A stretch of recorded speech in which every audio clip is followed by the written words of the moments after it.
Olá pessoal, bem-vindos a mais uma videoaula.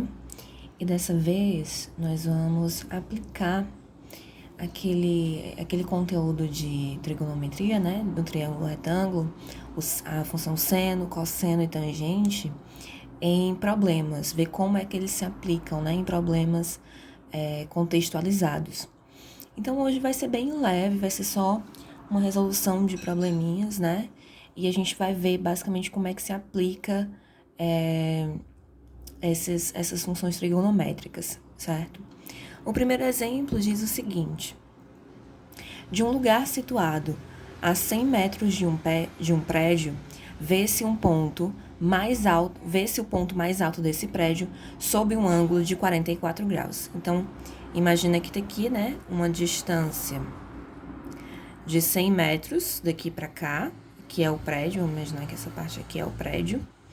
Então, eu tenho uma distância de 100 metros e desse ponto aqui, em um ângulo de 44 graus, eu consigo ver a bordinha aqui do prédio, o ponto mais alto, certo?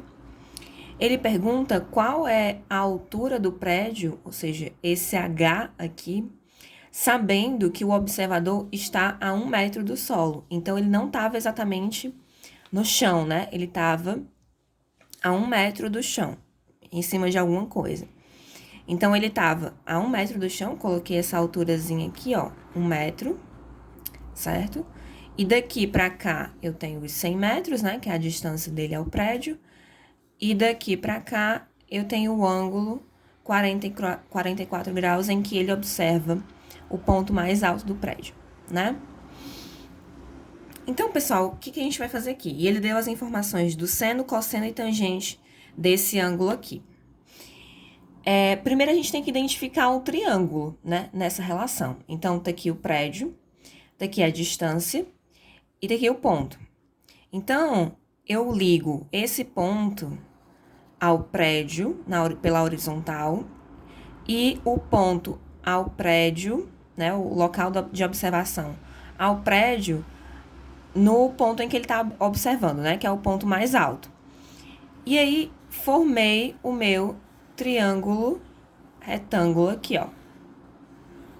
Então, sempre nesse tipo de situação, eu vou formar o meu triângulo retângulo com os pontos de referência que a questão me ofereceu, certo? Ligando sempre o ângulo, né? Então, vai ser um triângulo que tem o ângulo que ele informou e um ângulo reto, né? Um ângulo de 90 graus, que é esse aqui, ó. Esse ângulo aqui, ó. Então, aqui tá o meu triângulo retângulo. Então, pessoal, quais foram as informações que ele me deu, né? Nesse caso, a gente tem o cateto adjacente. Qual é o cateto adjacente? É o que liga tanto o ângulo reto quanto o ângulo que ele me deu. Então, esse aqui é o nosso cateto adjacente, certo? Que é 100 metros, né? Então, ele tá colado aqui no ângulo que ele me informou e tá colado no ângulo reto também. Esse é o cateto adjacente. E nós queremos saber o valor do cateto oposto, né? Que é esse daqui, ó. Ele é igual à altura do prédio? Não, mas eu sei que a diferença entre esse cateto e a altura do prédio é só esse 1 metro aqui que ele subiu. Então, se eu descobrir quanto é que vale esse cateto oposto aqui, eu automaticamente acrescento 1 metro e descubro o valor da altura do prédio total, certo? Então, eu tenho o cateto adjacente, eu quero saber o cateto oposto. Qual dessas funções aqui envolve cateto adjacente e cateto oposto? Tangente, né? Apenas a tangente envolve só esses dois lados. Todas as outras, tanto o seno como o cosseno, precisam da hipotenusa para eu saber o valor, né? Só a tangente que envolve apenas o cateto adjacente e o cateto oposto. Como nesse caso eu só tenho esses dois valores, eu não tenho o valor da hipotenusa, eu vou usar a tangente, certo? É assim que a gente descobre qual dessas funções a gente vai ter que usar em determinado problema. A gente vê quais são os valores que ele está me dando. É de cateto adjacente, é de cateto oposto, é de hipotenusa? E aí eu descubro qual dessas funções eu vou utilizar. Então, quem é o cateto adjacente nesse caso? 100 metros, como eu falei, que é esse lado aqui. O cateto oposto eu chamei de x, porque eu não sei quanto é que é. E eu tenho que a minha tangente de 44 é igual ao cateto oposto dividido pelo cateto adjacente, né? Essa é a função. Então, quem é o cateto oposto? X. Onde tinha cateto oposto, eu substituí por x. Onde tinha cateto adjacente, eu substituí por 100. Então, vai ficar tangente de 44 igual a x dividido por 100. Quem é a tangente de 44 que ele me formou? 0,97. Então, eu substituo aqui também. 0,97 vai ser igual a x dividido por 100. Eu quero descobrir o valor de x. Então, o que é que eu tenho que fazer? Eu vou passar esse 100 que está aqui embaixo, dividindo x para o outro lado para isolar o x. Não é isso que eu tenho que fazer? Então, ele vai passar o quê? Multiplicando, né? Porque ele já está dividindo aqui, ele passa fazendo a operação inversa, que é a multiplicação. Então, vai ficar o x isolado de um lado da igualdade, né? O igual aqui no meio, o x isolado de um lado, o 0,97 que já estava do outro lado, vezes 100 que eu passei multiplicando, certo? Então, 0,97 vezes 100, pessoal, toda vida que eu tenho uma multiplicação por 10, por 100, por 1.000, 10.000, sempre que eu tenho uma multiplicação de um valor por um número que é formado de 1 e zeros do lado, pode ser 10, pode ser 100, pode ser 1.000, o que eu vou fazer? Eu vou pegar a minha vírgula, que pode estar explícita no número, ou pode estar aqui no final, quando o número não tem vírgula. A vírgula, a gente considera que ela está no final aqui do número. E eu vou andar com essa vírgula a quantidade de zeros que tiver aqui. Então, como eu tenho uma multiplicação por 100, a multiplicação faz com que eu ande com a vírgula para a direita. Se ele estivesse dividindo, como é esse caso aqui, eu faria a mesma coisa, só que para a esquerda. Então, como eu tenho uma vírgula aqui explícita, e eu estou multiplicando o número com 2 zeros, o 100, né, que tem 2 zeros, então basta andar 2 casas com essa vírgula para a direita. Para a direita, porque eu estou multiplicando, 2 casas, porque o 100 tem 2 zeros. Então, 2 casas. Parou aqui no final do 97. Então, é como se fosse 97,0. Esse vírgula zero eu não preciso colocar. Se eu quiser, eu posso, mas não precisa. Pode ficar só 97 metros, ok? Isso daqui que eu fiz, pessoal, só vale se o primeiro algarismo aqui for 1, tá? Se for 2, eu vou ter que multiplicar esse número aqui por 2. Se for 3, eu vou ter que multiplicar por 3. Como é 1, vai ficar 97, né? Eu multiplico por 1, dá ele mesmo. Então, basta que eu ande com a vírgula, ok? Como o x vale 97, a gente sabe que a diferença entre o x e o h é só de 1 metro. Então, eu peguei 97 mais 1, que dá 98, e é a altura h, certo? Bem simples esse exemplo. Vamos para o segundo exemplo. O que ele diz? Um avião a uma altura de 2.000 metros é visto por 2 observadores que estão nos pontos A e B, sob os ângulos de 28 graus para o A e 40 graus para o B, ok? Então, nessa inclinação, eles avistam o avião. Qual é a distância entre esses 2 observadores? Então, ele quer saber essa distância y aqui. Olha aqui, o que foi que ele deu? Ele deu, novamente, eu tenho 2 triângulos retângulos aqui nesse caso, né? Eu tenho esse aqui, eu tenho esse menorzinho aqui, e eu tenho esse maior aqui que vai até o A, né? Eu tenho o menor que vai até o B e o maior que vai até o A. Então, tenho 2 triângulos retângulos nesse caso. E nesse caso, eu também não tô querendo saber nada sobre a minha hipotenusa, né? Então, novamente, eu vou usar a tangente, porque o cálculo só envolve o cateto adjacente, porque ele quer saber essas distâncias aqui, e o cateto oposto, porque ele dá essa distância aqui. Então, novamente, eu vou usar as tangentes. Mas nesse caso, eu tenho 2 triângulos. Então, eu vou ter que aplicar aquele procedimento lá do item anterior 2 vezes. Então, por quê? Porque a distância entre um e outro vai ser justamente a diferença entre o cateto oposto x, ou o cateto adjacente x aqui, e o cateto adjacente total aqui, x mais y, certo? Então, a diferença entre esses dois é justamente essa distânciazinha aqui. Então, basta que eu calcule um cateto adjacente, o outro cateto adjacente, e subtraia o maior do menor. O menor do maior, no caso, né? Então, tangente de 40 graus, que é a gente vai pegar o triângulo menor agora, né? Tem o x aqui. Vai ser igual, novamente, cateto oposto vezes dividido por cateto adjacente. Cateto oposto, nesse caso, vai ser 2.000, né? Que é esse daqui, ó.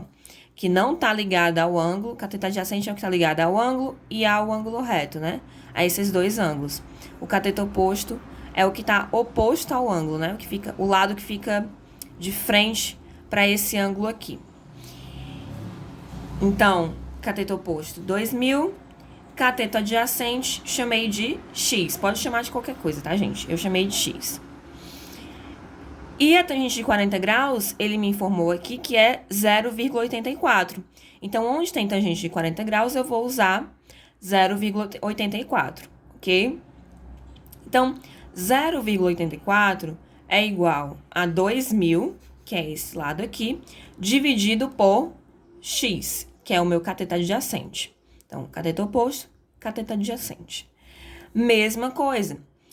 Só que nesse caso aqui, eu vou trocar de lugar o x com 0,84. Sempre que eu tenho, pessoal, uma igualdade entre duas divisões, entre duas frações, entre duas divisões, os números que estão na diagonal, eles podem trocar de lugar. É como se eu passasse esse multiplicando e esse dividindo.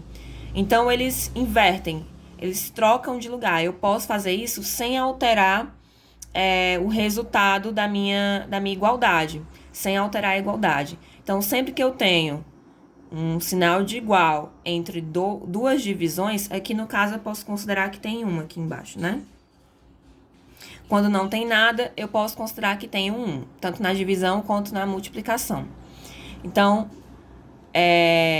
eu posso inverter esses dois aqui ou esses dois aqui também. Então, os números que estão nas diagonais, eu posso inverter. Então, foi o que eu fiz. O x foi lá para cima, né? O x que estava aqui embaixo foi lá para cima. E o 0,84 que estava lá em cima veio aqui para baixo. Inverti eles dois de lugar. E eu vou dividir 2.000 dividido para 0,84. Vocês façam aí a conta. Se eu for fazer aqui, vai ficar muito longo o vídeo. Então, façam aí. Fica como dever de casa. E aí, dá quanto?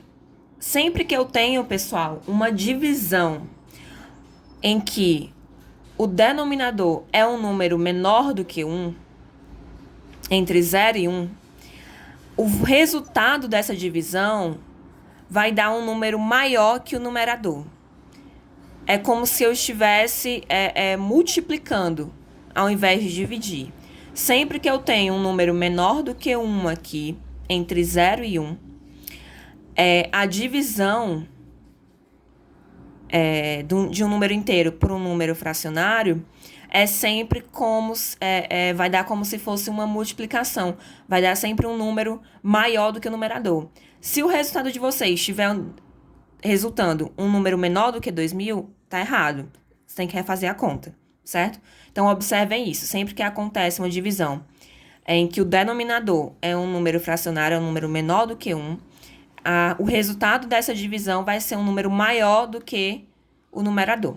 Então, nesse caso aqui, vai dar 2.381 metros. Então, x, essa distância aqui, é igual a 2.381 metros, ok?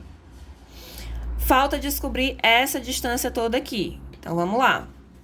Agora, eu vou usar qual tangente? A tangente de 28, porque o ângulo agora é 28 graus. É essa distância toda aqui.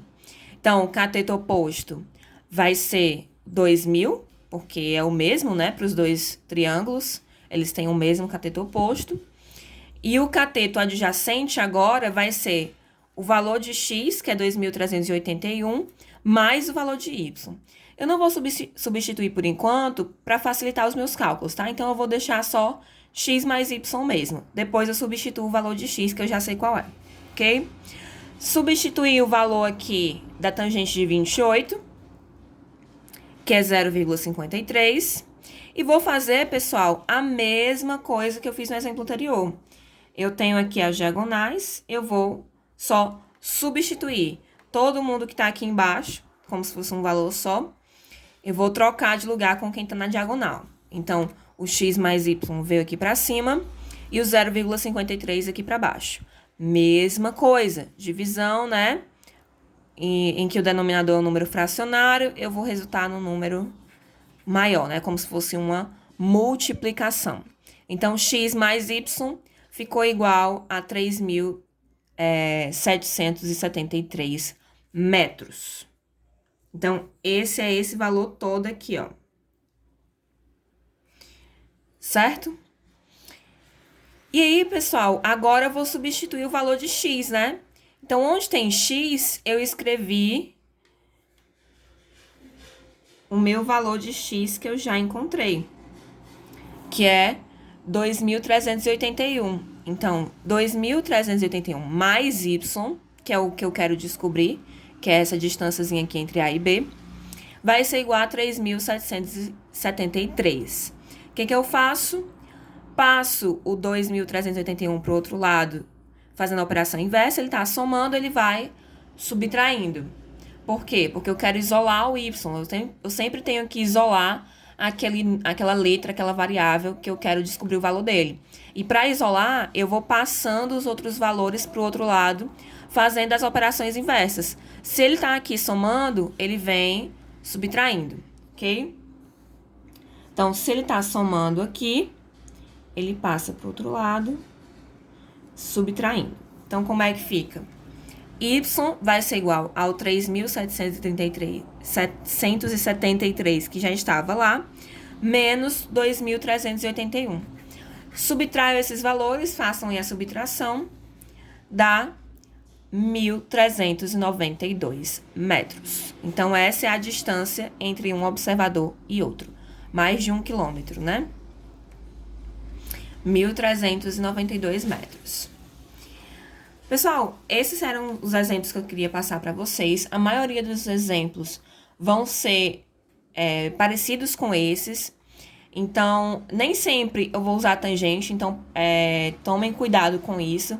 Se ele estiver dando essa diagonal aqui, ó, se ele estiver dando a hipotenusa, vocês vão ver se vocês vão usar o seno ou o cosseno, certo?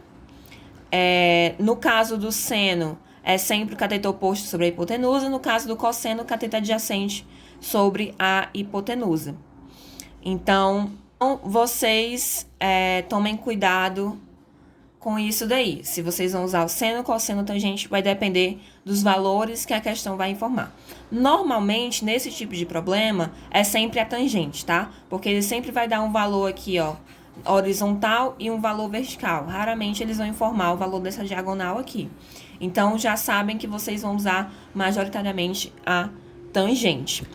Os valores de tangente, cosseno e seno, pessoal, são tabelados, tá? Existe uma tabela aí no livro de vocês, deem uma olhada, em que ele informa os valores de seno, cosseno e tangente para todos os ângulos até 360 graus, né? Que é o valor, que é o círculo completo, né? Então, deem uma olhada. Existem alguns valores que são corriqueiros, que são notáveis. Próxima aula eu vou falar com vocês sobre esses valores, tá? A gente vai aprender a fazer uma tabelinha de seno, cosseno e tangente, que são valores que, vamos dizer assim, eles não vão informar para vocês. Eles esperam que vocês já saibam decorado esses valores.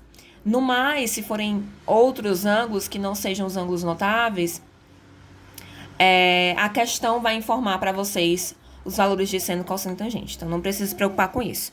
O que vocês precisam se preocupar? Saber qual fórmula caracteriza cada um deles, né? Se é cateto oposto sobre cateto adjacente, se é cateto oposto sobre hipotenusa, se é cateto adjacente sobre hipotenusa, ok? Então é isso. Até a próxima aula. Façam os exercícios propostos.